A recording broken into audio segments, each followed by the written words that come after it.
Hello, welcome, Cabbage here. So, in Nier Reincarnation, we are coming up on the shutdown of the game. Here is a guide for users interested primarily in the stories of the game. Let's talk about which stories might be the most worth our remaining time and resources.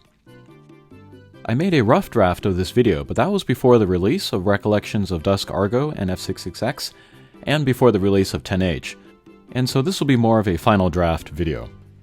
10H is currently rolling out her secret stories, but I think I can safely make this video here and now. And of all my guide videos, this one is the most subjective, because it's a matter of personal taste, what we individually think are the best stories or the most worth unlocking.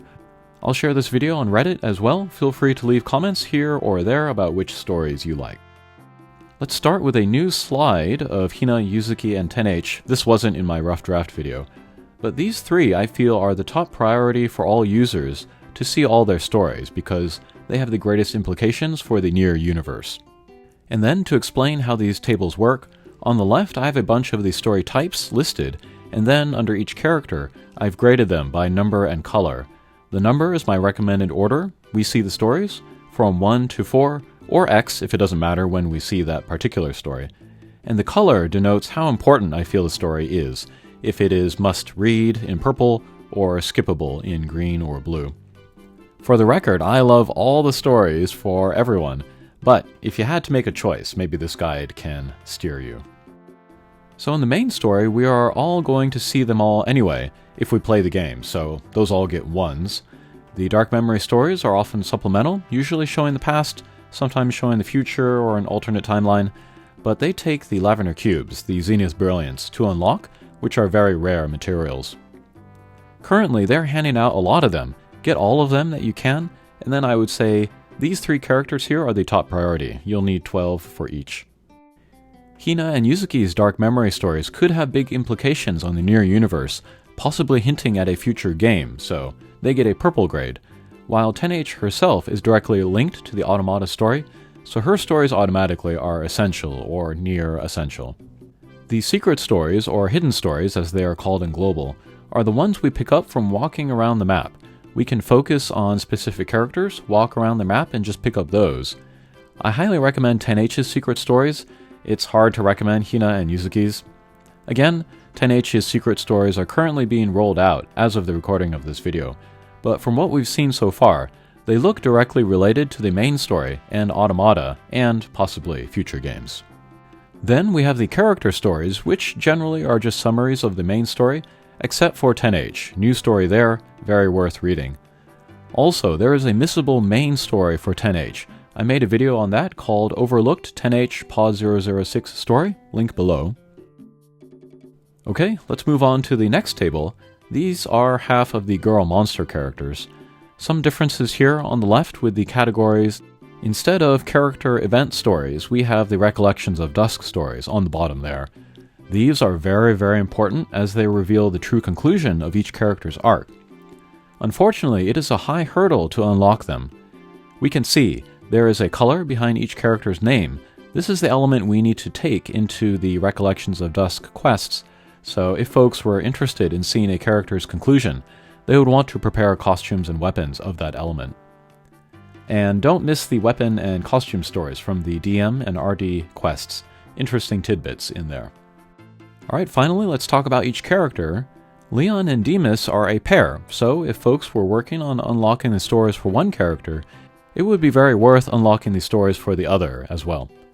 Demas' Dark Memory story I gave a blue grade, but fans of the pair would enjoy the story, I'm sure. I enjoyed it. And special note, in the lower right, I mentioned the current event quest for Festive Leon. Of all of the event quests, that one is especially worth reading, partly because it is speaking to us, the user, directly. Then we have Gale. She is different in that my recommended order to see her stories is different from most characters. I generally recommend seeing them from top to bottom, but with Gale, I recommend seeing her final secret story last. I think in there is her true arc conclusion. Then we have Akeha, who I feel has one of the best overall stories across all types, and they are all linked, so I highly recommend seeing them in order. After Hina, Yuzuki, and 10H, I would recommend Akeha next. Then we have 063Y and F66X, another pair. Their stories are more of a mixed bag, but that is partly because their histories and persons are a bit of a jumble. That will make sense as you read through them. If you're interested in their world and their battle, I would recommend F66X's Dark Memory story, 063Y's Secret Stories, and F66X's RD story. If you're interested in their romance, then I would highly recommend 063Y's RD story. His voice performance there in the Japanese is so affecting. I really felt the love between them there. Alright, and last slide, these are the remaining Girl Monster stories. I will not cover the Sun Moon characters in this video, partly because their conclusions lie in the main story, and they do not have recollections of Dusk quests. If you like the characters, feel free to look at their Dark Memory or Secret Stories, but none of them are essential to the main plot or to the greater Nier lore, I think. Argo is my next recommendation after Akiha. He too has a great, well-written story across all his story types. Spoiler here, but his stories are really about he and his family, not just him. Then we have Lars and Griff. Griff's arc is one of my favorites. Lars I'm lukewarm on, but again, as a pair, if you liked one, unlock both, since they build off of each other. Then we have Noelle, who might have the strongest connections to the Nier universe, but I can only infer that at this point. I gave her a lot of purples, but no promises on how it will pan out. Regardless, I really enjoyed her stories. Then finally, we have Fio and Lavania, who are also a mixed bag. Their main story is terrific and I love it. I saw it release weekend and was blown away. I was like, wow, mobile games can do this.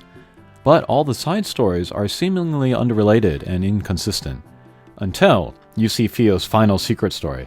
That opens a door to possibilities which makes all of the side stories make more sense, and possibly has big implications for the Nier universe.